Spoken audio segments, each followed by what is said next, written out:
Lou.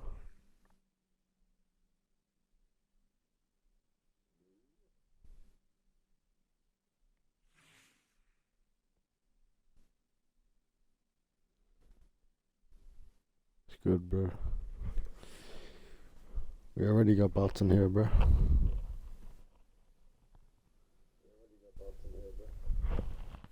Yeah, I can see you, bro. I'm good.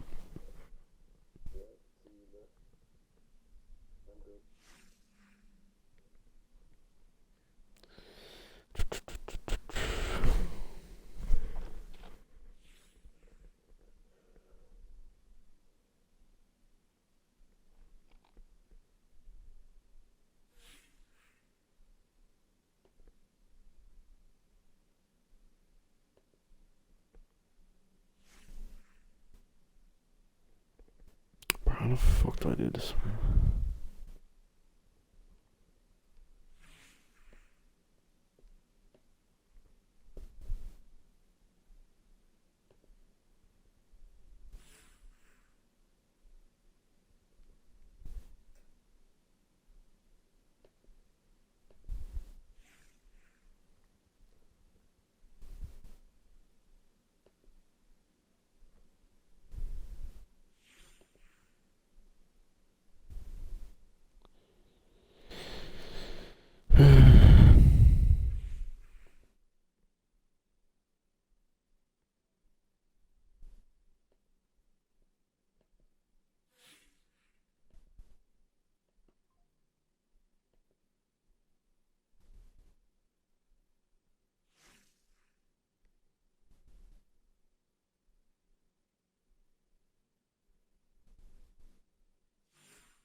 Sorry, bro. Get rid of all these fucking bots, bro.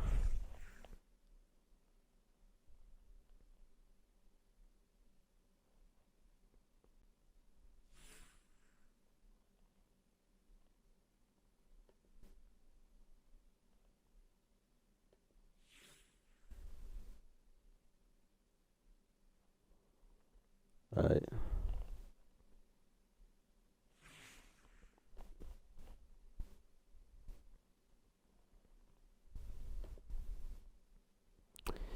Low test.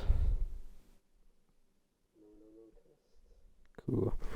Bro, Game Pass is giving me literally everything, man. This is so sick. I mean, this is one way to get players to come back. Just give them a bunch of fucking free stuff.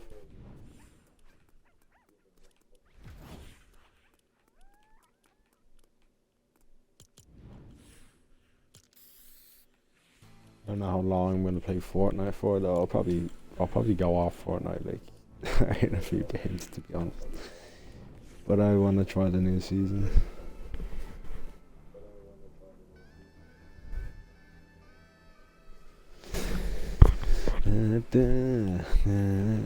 Fortnite crew. And they gave me. Where is it? Give me all this stuff, bro.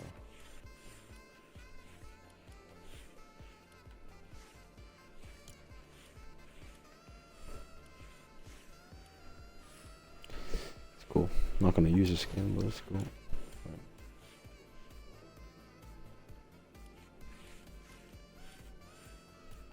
Ah,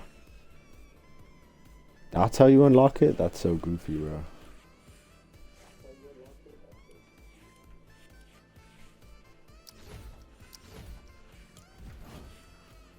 Alright.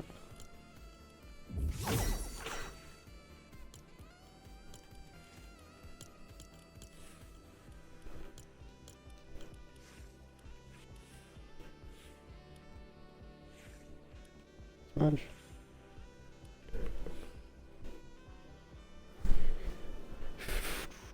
Okay. I can now watching this video. I don't know if you can overhear this.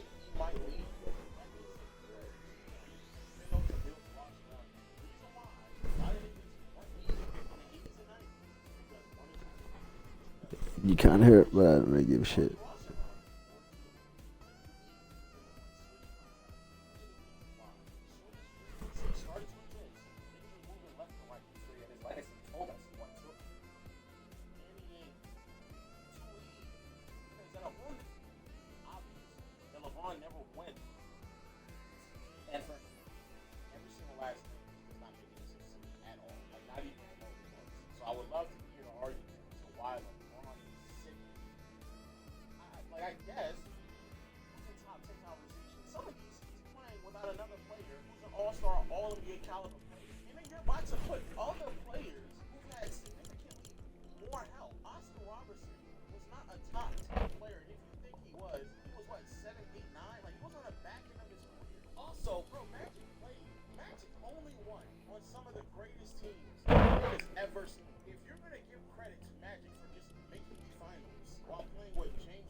Alright.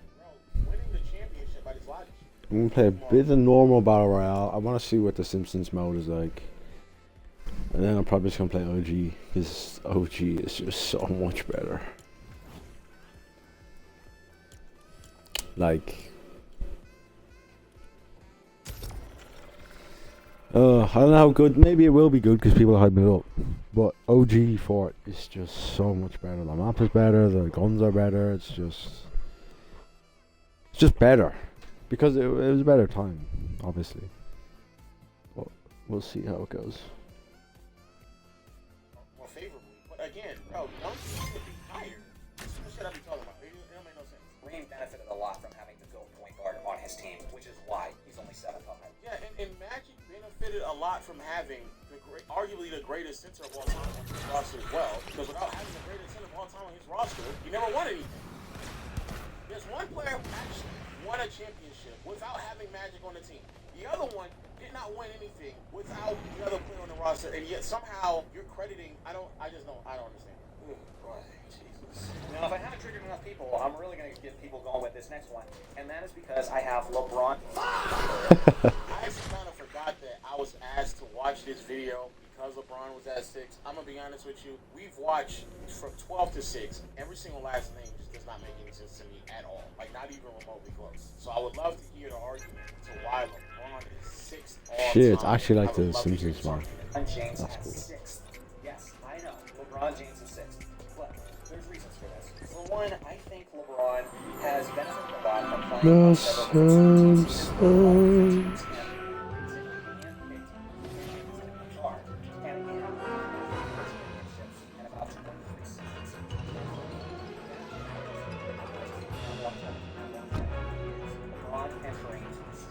This map is small. How many people are there? You were at the top of your game. I also if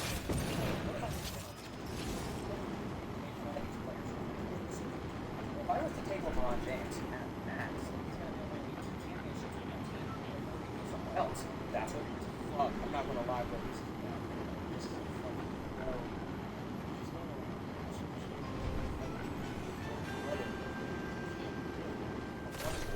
around him. There's free agency that will exist. I want people to understand why this is. Because, Boston around you, it's very obvious that LeBron never went to leave Cleveland. That's the reason why he went back to Cleveland after he left the first time. Well, this idea that LeBron would have just wanted to just back to leave after he won 2 championships. Well, nigga, if you fail to get a roster, that's another sidebar. There's several other players that are just want to name either before LeBron and after LeBron that also wanted to leave. But some of these players because free agency did not exist. And Houston, Green literally left Milwaukee. Kobe was looking to leave, and if he had his way, he would have left. Kobe was also handpicking the situation he wanted to go to because he wanted to get traded to Chicago. It was to play next to Luol Deng. Bro, it's a narrative argument. And again, I'm not even arguing that LeBron didn't play with a lot of talented players. That is a very fair statement. Bird and Magic have not been named on this list yet. Bird and Magic have literally played on some of the most talented rosters the league has ever seen. Ever. And neither one of them were hyper successful when the roster was no longer the most talented. Before McHale came into his own, before they got Bro, my fucking left bumper is not working. And as soon as players started to deteriorate on the Lakers, they weren't winning as often as they were from like pre-88 or pre-87. The argument that if I have the opportunity to draft a player that is going to show me that he's going to play 23 years of really great basketball, of the 23, 15 of them will be all NBA caliber at bare minimum. Right with no injuries, and he's 100% healthy available, and he's going to translate a lot of this into close to success. And if you are a GM and you are afraid that he might leave, that means that you as a GM has failed to build the roster around him. The reason why a lot of niggas weren't leaving in the 80s and 90s is because one or two things. It's because the GM actually built a quality roster around him, or two, they couldn't leave because they were on slave contracts. Those are the reasons why. As soon as free agency started to exist, niggas were Why his legacy told us he won 2 with Miami, he won 1 with Cleveland, and he won 1 with Los Angeles. And so for me, that's not a level of dominance that would really pushes me to think that he's a top 5 player of all time. Tim Duncan, yes, what? He has the stats. He has the all-time scoring. He has, he's going to be The one of the other. top 3 probably by the time he's retired in all-time. We do not use the other. He's also the all-time leader in turnovers. He's also the all-time leader in missed shots. LeBron's Bring with just us the down leader there. of a lot of things that come from accumulative statistics. But if I'm looking at individual dominance, how much did they dominate when they were at their best? I can't forget about the 2011 NBA Finals, where you had a finals game where he was outplayed by Jason Terry. And I'm not trying to just hate on LeBron.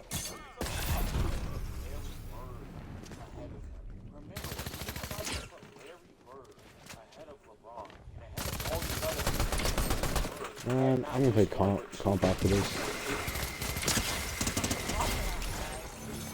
I hate bots, bro. There's probably fucking bots in comp as well, man. Fuck.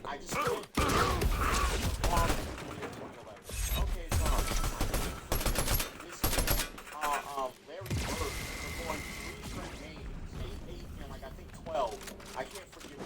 I can't forgive the trash Johnson scene. I can't forgive what Kobe did in 04.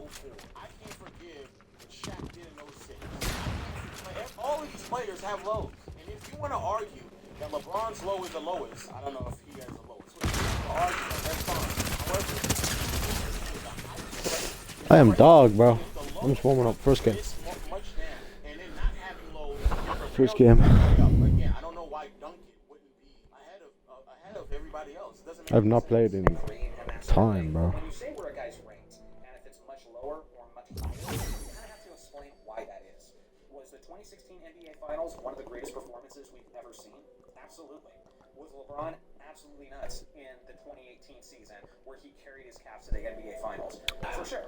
But there's a lot more to his legacy, and for me, what matters is how much did you dominate your era. And when I'm looking at 4 championships and 23 seasons, LeBron is definitely second greatest player of all time. That's not quite top 5. In my opinion. Number 5, Bill Russell. I believe Bill Russell is in my opinion, it's like Jordan. There's a Jordan gap, LeBron gap. Then there's kind of the rest. For me, Kareem is third. Yeah. Fourth, fifth.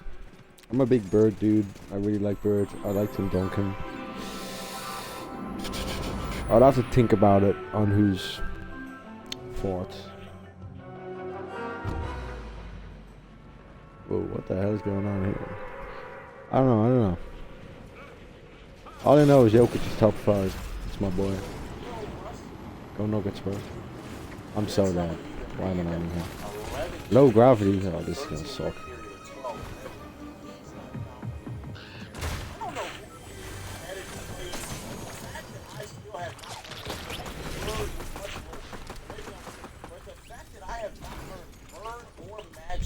Is a fucking joke. That is quite literally one of the guys who's absolutely in the exact same spot that I had him last time. And the thing about Bill Russell is that he's not an all-time great offensive player. He didn't score a ton of points. He averaged about 40% from the field. But Bill Russell's big belief is that the way he played led to winning basketball. It led to championships. He was 11-1 in the NBA Finals, and in that one loss, he was injured. Bill Russell, as I said earlier, was 10-0 in Game 7s. If you look at the history of how he played when everything mattered the most, he was always clutch. And if you look at how much he dominated his era, I get the defensive player of the year did not exist during this time. He had 8, 9, 10 DPOYs. Genuinely. So, for me, if he was a 30 points per game scorer, he'd be the greatest player of all time. Absolutely. But he did have the benefit of leaning upon guys like Bailey Howell, John Havlicek, Sam Jones. He can have some of those guys pick up the slack for him on the offensive end. And so that's the reason why I can't put him any higher than number 5. But again, if you have that, Whoa. of all time. Number 4, Kobe.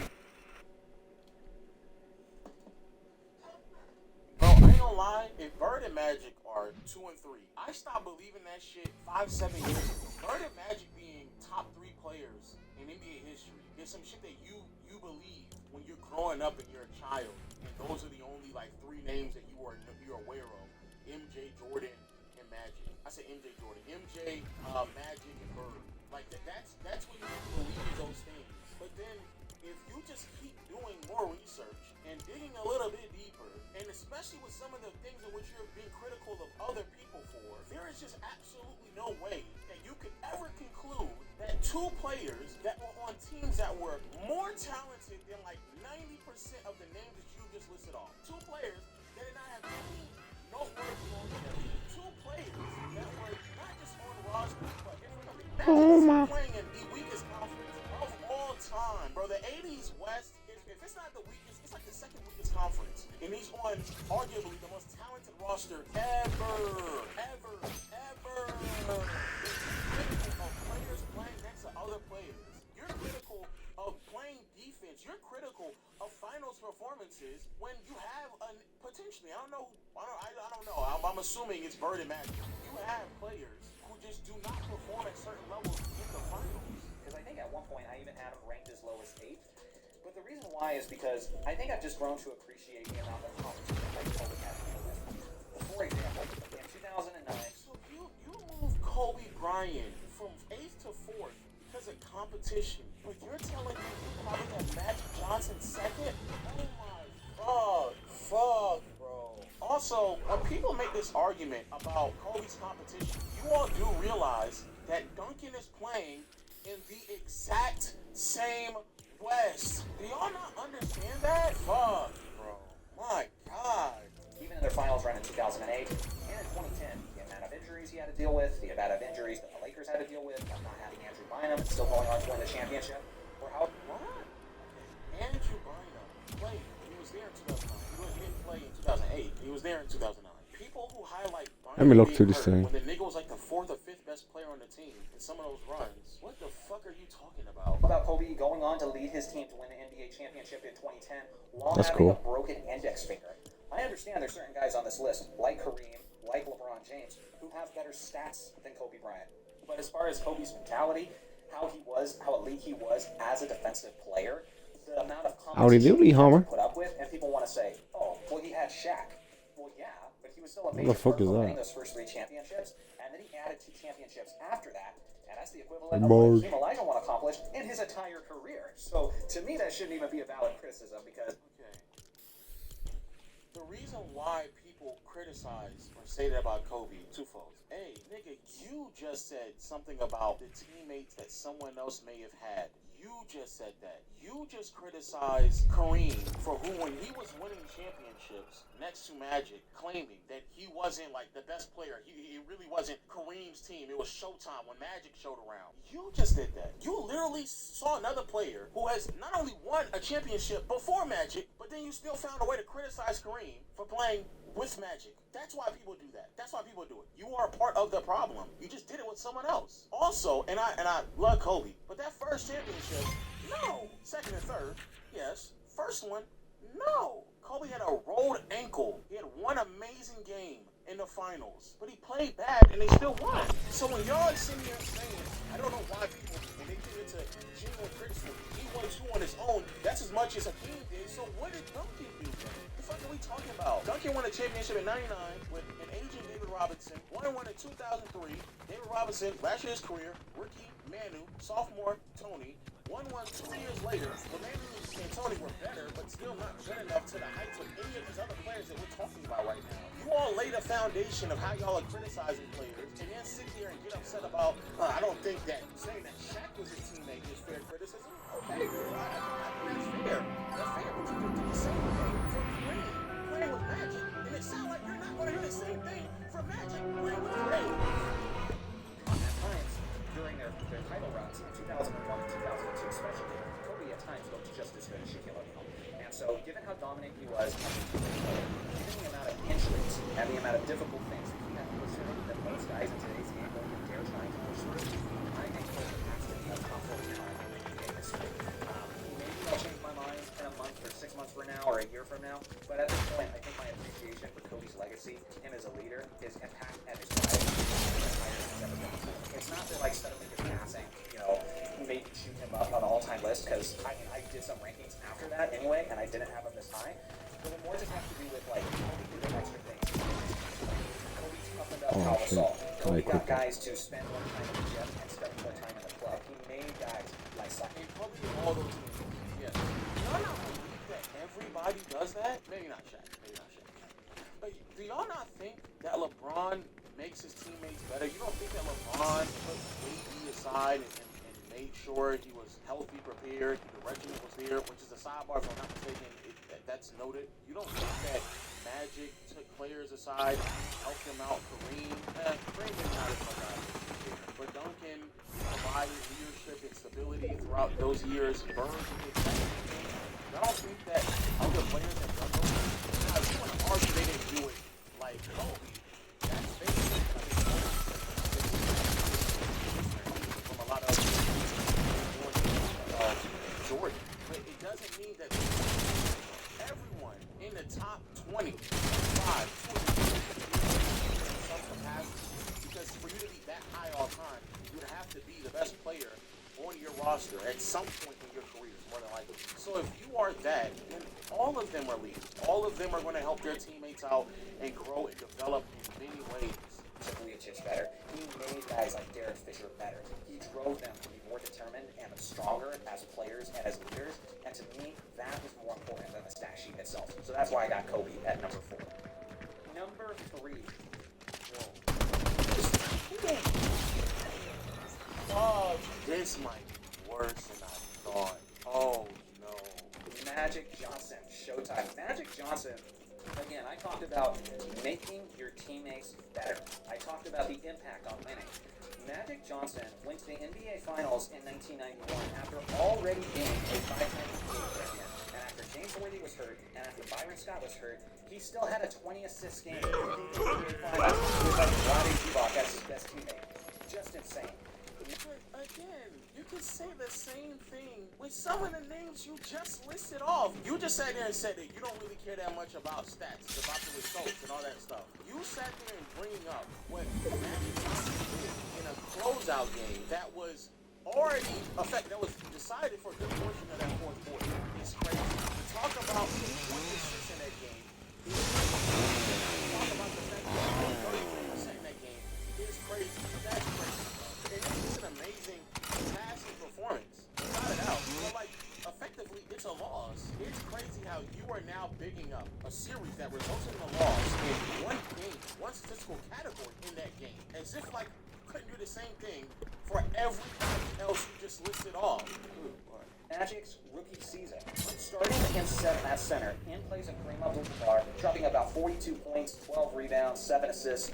Just insane. The instant Magic came into the league, he was making his teammates better, performing at his best when it mattered the most. Yes, he did have Magic Johnson NBA Finals. But outside of that, Magic was always killing him. And so he was the ultimate example of better. And for that reason, I've got Magic in my top 3. Number 2 is arguably. I ain't gonna lie. This is a bad list. Man, this is a bad list. Wow. Arguably, the Bird most complete second. player in NBA history. I've made What? videos talking about that. I'm talking about Larry Bird. Larry Bird had a play in the They have the bad boy Pistons. They have the super stacked Philadelphia 76ers. They have the 60-win Milwaukee Bucks some seasons. And Larry Bird still came out of that era, even going against Magic Johnson's Lakers, 3-time NBA champion. Bird is a player that could play and absolutely dominate in any era.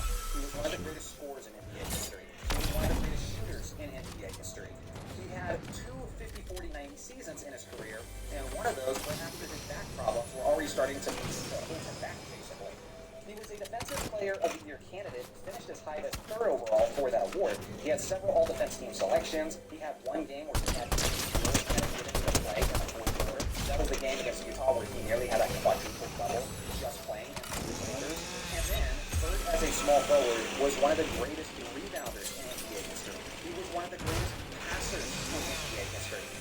There was genuinely no weakness, no flaw in Larry Bird's game. And again, if he didn't have those back problems, we can only imagine how dominant the second half of his career would have looked like. The instant he came to the Boston Celtics, he was the only major acquisition for those teams, and he made them 31 wins better. To me, Larry Bird is as good as it gets. He's the closest you can get to being the GOAT. The only major flaw in his legacy is the fact that he doesn't really have that longevity. But Larry Bird at his peak, is arguably as good as just about anyone. It is so laughably bad that I'm actually speechless about the things that a lot of which relies and embellishments about who Larry Bird was. Larry Bird was a Defensive Player of the Year caliber player. He finished 3rd in DPOI one year. He literally finished 3rd in DPOI for literally just one season. It was one season. I have never in my life seen someone gas a 1 year sample size of what someone was defensively. I want everybody to understand, back then, trying to get a proper evaluation of what someone did defensively is practically impossible because most people were not really watching basketball games at that point. But even if you are heavy into awards, I just want to be clear. Duncan would have more top 3 DPOI finishes. Kobe would have more. LeBron has more. Jordan has more. Hakeem has more. Like, half of the people, Wilt, Bill Russell, even though they don't have DPOIs back then, they would all have more. If you're a heavy in tackle, Bird only has 3 all-defensive selections, all of which were 17. Even the year in which Bird finished What the fuck?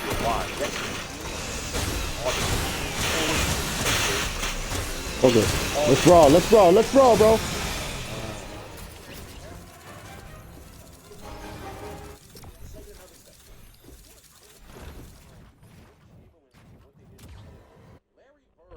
From a career 50% shooter from the field, drops to 47. He goes from a career 37% shooter from the guard, drops to 32%. For someone who is all this great shooter, he goes in the postseason, he drops 5% from 3. Mind you, a lot of these threes, he's wide open and just missing them. Bird would then go in a regular season, 21, 23, 24 points per game, from 80 to 84. Playoffs, 21 points, shooting 47% from the field, 27% from behind the arc. Next year, 22 points, 47, 37 and a half. Okay. Next year, however, 18 points in the playoffs, 42 to 43% from the field, 16% from behind the arc. Year after that, 20 points per game, 42% for the field, 25% from behind the arc. Bird in his first finals appearance has a game where he gives you 8 points, followed by another game that gave you 8 points, followed by another game where he gave you 12 points. Criticize LeBron for giving you an 8-point outing. Bird gave you 2 of them in a row and followed it up with a 12-point outing. To say that Bird has no flaws, objectively, that is a lie. Bird struggled immensely to be a constant shot creator, especially when he was going up against athletic forwards. It was something that if you actually watch Bird play, you could not only see it, but they would talk about it consistently. One of the biggest reasons why they went after Dennis Johnson is to provide him with another ball handler and creator because he struggled in that capacity. And then, to make it even worse, you're talking about teammates that he played with, but Bird is playing with Dennis Johnson, Kevin McHale, Robert Parrish, and they keep adding even more names to the roster as well, with Danny Ainge and Bill Walton coming off of the bench. He is on by far some of the most talented rosters in NBA history. He is arguably on the most talented roster in the NBA throughout stages of his career. And if it's not the most talented, it's the second most. You also discussed and talked about the gauntlet that was the Eastern Conference. Eastern Conference was very competitive at that point in time, but it's also y'all drag how competitive that conference was, because a lot of the names in which y'all are claiming made it competitive are names that didn't really overlap with one another. The dominance of the Philadelphia 76ers did not overlap with the dominance of the Detroit Pistons. Effectively, in the conference, there was always viewed as maybe one other team, maybe 2, outside the Celtics that was deemed worthy enough to compete at the heights of the Lakers or Celtics. And even then, Bird wasn't having